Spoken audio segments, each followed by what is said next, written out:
Mas vamos falar agora sobre um assunto que todos os piauienses, não todos, mas boa parte dos piauienses tem interesse, e é um assunto também recorrente, porque é um órgão importantíssimo para o estado do Piauí, quando funciona e quando não funciona também. E é sempre um desafio para os gestores, o DETRAN. Aqui nós estamos recebendo a engenheira Luana Barradas, que é ex-superintendente executiva da SAAD Norte, ela ficou um período na SAAD Norte e agora vai ser a diretora do Departamento Estadual de Trânsito do Piauí. Ela também é a primeira mulher a ocupar o cargo e nós vamos conversar com ela sobre os desafios que ela tem à frente do DETRAN. Muito obrigado pela presença da senhora, um prazer recebê-la aqui. É um prazer, Douglas. Muito boa tarde. Boa tarde também a todos os telespectadores da TV O Dia. E é um prazer enorme também estar aqui e estou sempre à disposição de vocês. Bom, o DETRAN, como eu disse, é notícia quando funciona, é notícia quando não funciona, porque é um serviço que, para quem procura o DETRAN, há realmente aquela dependência de que o DETRAN funcione mesmo. A documentação, dados, segunda via, registro, enfim. E a pergunta inicial que eu faço à senhora é a seguinte: já deu para, são poucos dias, mas a senhora já tem assim, um panorama do funcionamento do órgão, já deu para fazer um diagnóstico do funcionamento do órgão, dos setores, do que é mais problemático, já deu para a senhora entender detalhadamente o funcionamento? Olha, a gente pegou já para esses primeiros dias conhecer, setor a setor, cada serviço do DETRAN, os parceiros que também compõem o DETRAN, autoescolas, clínicas de exames. A gente está fazendo no dia a dia reuniões, rodas de conversas, para a gente fazer uma gestão compartilhada, né? E esse primeiro mês a gente vai pregar para conhecer. Não tem como eu traçar soluções para os problemas se eu não conhecer os problemas. Então, esse primeiro mês, a gente vai sentar na cadeira, estamos conhecendo, já deu para sentir um pouco dos gargalos que existem no órgão. E esse primeiro mês é de realmente conhecer, para a gente começar a traçar as metas, né, e planejar, para futuramente a gente fazer um planejamento bom, um planejamento que envolva muito a tecnologia, né, que é um pedido do nosso governador, para que a gente modernize, para desburocratizar e bem servir ao cidadão. A senhora falou que o primeiro mês é um mês dedicado a conhecer, a aprofundar o conhecimento do órgão, e a senhora disse que já nesses primeiros dias foi possível detectar alguns gargalos, ou seja, alguns problemas no órgão. A senhora podia elencar, por exemplo, mais ou menos o que é que a senhora já nesses primeiros dias detectou como metas que precisam ser atingidas no sentido de resolver? A gente viu já a questão de fluxo de processos. Às vezes o cidadão chega no DETRAN, é direcionado a uma pessoa, essa pessoa direciona a outra, e o cidadão fica ali perdido no meio. Então, um dos nossos principais pontos no início é traçar o fluxo do processo de cada serviço do DETRAN, para que dentro do DETRAN a gente organize, e para quando o cidadão chegar e nos procurar para ajudá-lo, nós sabermos e dizer: olha, você vai aqui e resolve aqui, e ele vai só num local e resolve o problema dele. Ou seja, o que é que o DETRAN faz? Faz isso, e cada serviço prestado pelo DETRAN ficar muito claro o caminho a ser percorrido. O caminho a ser percorrido. Porque muitas vezes as pessoas reclamam, posso chamar Luana? Pode ser. Mesmo quebrando um pouco o protocolo, mas muitas pessoas reclamam que passar amanhã no DETRAN. Se não é um problema no sistema, se está tudo funcionando bem, então é exatamente isso que a senhora falou, quer dizer, vai para um, vai para o outro, demora aqui e tal. E isso às vezes ocasiona até filas. Sim. Né, até filas.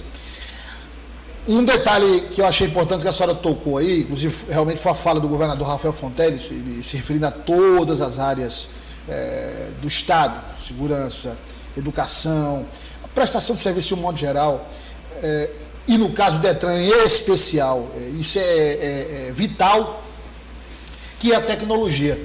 Ou seja, o uso da tecnologia, a facilidade que a tecnologia pode oferecer aos usuários do Detran, né? Quebrar essa burocracia com a tecnologia.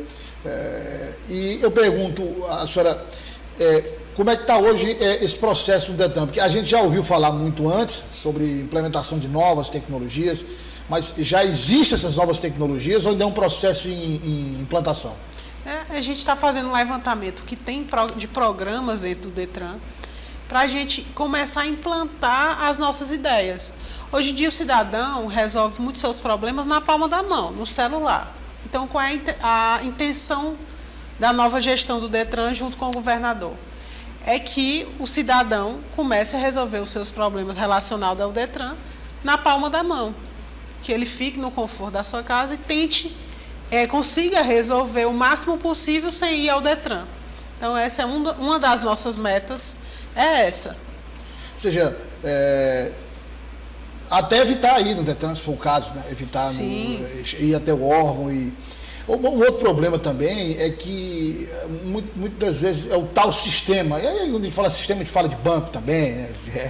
Reclama que o banco não funcionou.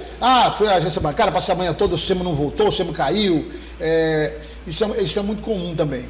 Eu não lembro exatamente quem falou, qual foi o diretor que falou, mas que estava sendo implantado na época que o diretor falou, um novo sistema, um novo software, enfim, não sei. É um novo equipamento que iria evitar que o sistema caísse mais, queria evitar que o sistema deixasse funcionar com mais frequência. Essa área a senhora já conversou também com alguns responsáveis por essa área? Sim, uma das minhas primeiras reuniões foi com a equipe de TI, né? E na gestão anterior, né, no governo anterior, foi-se instalado programas para estabilizar, mas o que é que acontece? Às vezes não é só o programa, é um conjunto de fatores. A gente tem que ver a rede de infraestrutura, a infraestrutura lógica, os equipamentos. Vou dar um exemplo aqui. A internet chega voando no Detran, né? Usando aqui... Chega em boa qualidade. Em boa qualidade. Mas quando entra no Detran, ela entra uma Ferrari. Mas quando chega no Detran para entrar nos equipamentos, na infraestrutura, aí começa-se a perder a qualidade. Então, a gente está fazendo um levantamento. Dentro do nosso plano de 100 dias, a gente vai fazer um plano diretor de tecnologia e informação, que é um levantamento de toda a parte de infraestrutura lógica, de equipamentos de informática, não só da capital, mas também do interior, para poder a gente somar, né, essa parte de infraestrutura com o sistema que existe. E, claro, melhoramento ainda do sistema, para que a gente consiga aí dar uma boa qualidade de serviço no que diz respeito ao sistema para a população. Interessante esse diagnóstico que a senhora falou. Quer dizer, a internet chega em altíssima qualidade, mas quando ela vai até o Detran, aí cai a qualidade. Quer dizer, então um gargalo, um problema que vai dificultar todo o funcionamento do órgão, porque a internet tem que funcionar bem. Em termos de estrutura no interior, como é que está hoje o Detran? Além, claro, da sede da capital, como é que está hoje no interior? Levando em consideração que muitas cidades que não tem o Detran, sede do Detran, que não tem, enfim, um prédio do Detran, mas que o piauiense pode resolver no computador, mas qual é a estrutura hoje do Detran no interior? O Detran ele tem 41 Ciretrans, né, que são os postos nos interiores. Inclusive, está dentro do nosso plano de 100 dias, que é fazer uma visita técnica, né, em todas as Ciretrans. Vamos fazer um levantamento da parte de estrutura, tanto física, como lógica, como de pessoal. E, a partir daí, traçar soluções para também dar um serviço de qualidade no interior. Às vezes, na sede tem mais serviços que são disponibilizados do que no interior. Então, nós vamos fazer também esse diagnóstico aí nos 100 primeiros dias. Você só falou no plano de 100 dias. Esse plano de 100 dias para o telespectador entender, é um período de 100 dias, é um período em que a senhora, com toda a equipe, fará um diagnóstico de todas as áreas, né, um diagnóstico do que funciona bem, do que funciona razoavelmente bem, do que não funciona, e também apresentar as necessidades, ou seja, o que é que precisa ser melhorado, o que é que precisa ser implementado, ou seja, um planejamento para a partir dos 100 dias, aí sim começar a implementação de todos os projetos. Isso, porque assim, toda gestão... Só para a gente esclarecer, é um órgão que não é fácil, né? Sim. É um órgão, a gente fala assim, Detran, mas é só um órgão, mas é um órgão complexo, um órgão que ele concentra muitos serviços. Sim, muitos serviços. Então, toda gestão, para ela ser bem sucedida, ela precisa ter planejamento, né? E dentro dos nossos 100 dias, a gente propôs fazer o planejamento estratégico do órgão para os próximos 5 anos. Então, é por isso que nós vamos conhecer tudo, estamos fazendo conversas com os parceiros, com os servidores, com todas as baias que envolvem o Detran, para em conjunto a gente fazer uma gestão compartilhada, né? Não vir só a ordem de cima para baixo. É todo mundo opinar, todo mundo dar a sua opinião com relação ao que podemos melhorar no Detran, né? E eu acho que isso vai fazer com que a gente seja bem sucedido, né? Bom, isso no que diz respeito ao Detran diretamente. A senhora falou sobre parceiros. O Detran funciona com muitos parceiros. São despachantes, né, autoescolas, são pessoas que prestam serviço em empresas. Ou seja, o Detran é um órgão que tem, assim, bem típico, que tem vários parceiros, diversos parceiros, né? E muitas vezes, ou em grande parte das vezes, a direção do Detran, ela tem responsabilidade no que diz respeito a estabelecer critérios, mas ela não tem como controlar, digamos, o que acontece antes de chegar ao Detran, né? Antes de chegar ao Detran. Ou seja, o que acontece na autoescola, o que acontece lá na empresa de despacho, ou seja, despachante. E muitas vezes ocorrem problemas nessas empresas, irregularidades, e a tendência é as pessoas acharem que há uma participação do Detran, ou que há uma conivência do Detran, o que não é verdade. Ou seja, se a autoescola comete um tipo de erro, esse erro não necessariamente tem a conivência do Detran ou de alguém do Detran. A gente viu, por exemplo, em investigações que ocorreram anteriormente. E quando tem, precisa saber se é sistêmica ou se é um funcionário especial, quer dizer, tem toda essa conjuntura. Como é que tem sido essa conversa com os parceiros para se manter, Luana, essa lisura, essa transparência, para que os parceiros sigam as orientações do Detran, para que não aconteça nada que possa prejudicar esse processo, até que o usuário tenha o seu serviço concluído? Na realidade, cada qual sabe do seu dever e da sua responsabilidade. O Detran, cabe ao Detran fazer a sua parte com o máximo de transparência possível para o cidadão, e é o que eu venho plantando. A gente precisa conversar, e o que vier de digamos assim, problemas, a gente sentar e ver como é que a gente resolve, né? Porque não tem como a gente resolver problemas sem dialogar.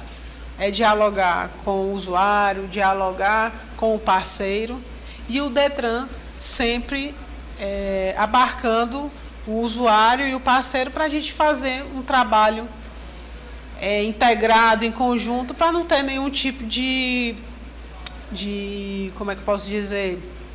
De problema mesmo, né?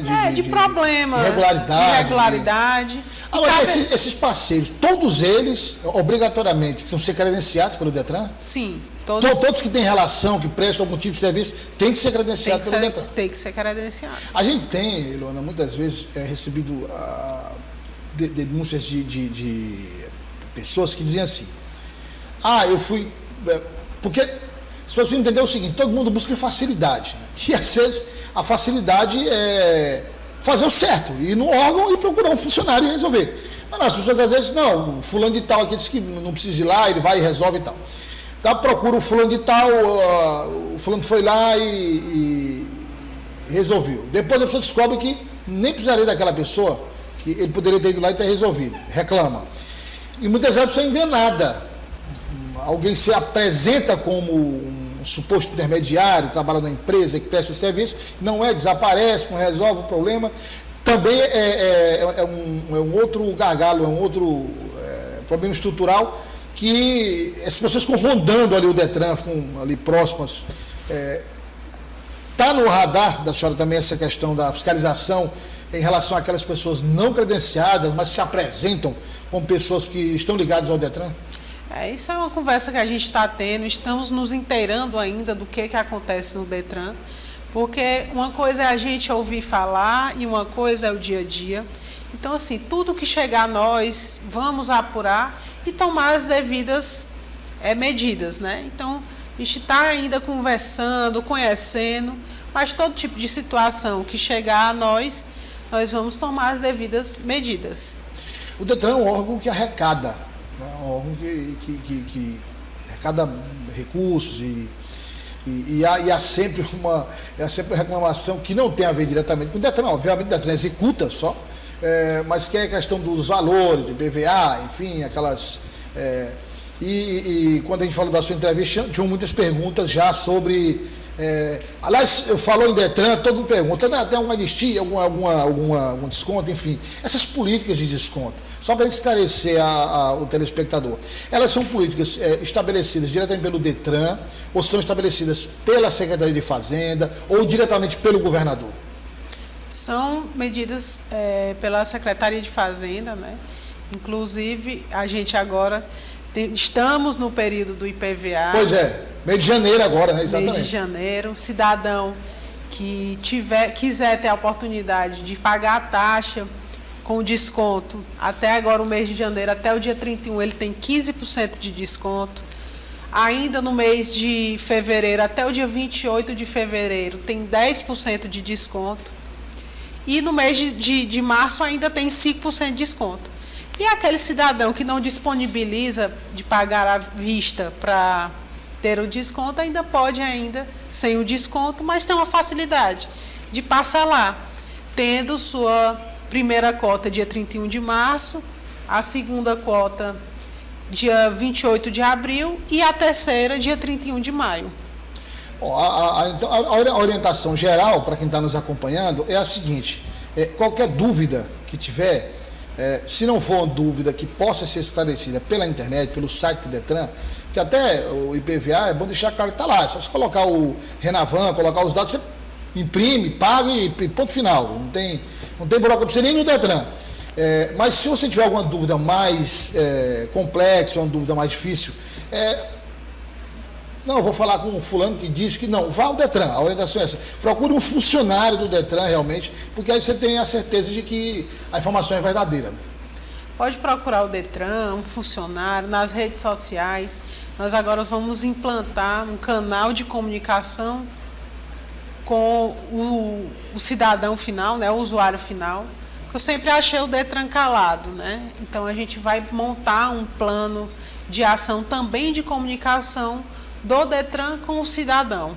Também é uma das nossas... Um canal que seja via WhatsApp, telefone ou enfim, para comprar uma conversa ali online, né? Estamos estudando para ver a melhor forma possível para aproximar o usuário final do Detran. Ana, obrigado pela presença. Foi um prazer recebê-la aqui. O Semo Dia está sempre de portas abertas, porque, na verdade, é um trabalho... A gente quer que você volte depois dos 100 dias para a gente fazer esse diagnóstico, trazer, inclusive com números, com dados, para a gente informar o nosso telespectador e telespectadora em todo o Piauí. E também estamos aqui de portas abertas para acompanhar esse trabalho, porque, como eu disse, falou Detran, todo mundo busca as informações e vai ser um prazer sempre repassar as informações. O espaço está sempre aberto. Eu que agradeço e me coloco sempre à disposição aqui e vamos trazer mais pautas positivas com novos projetos para o Detran, anunciar novas medidas para que facilite a vida do cidadão. Obrigado mais uma vez, boa sorte.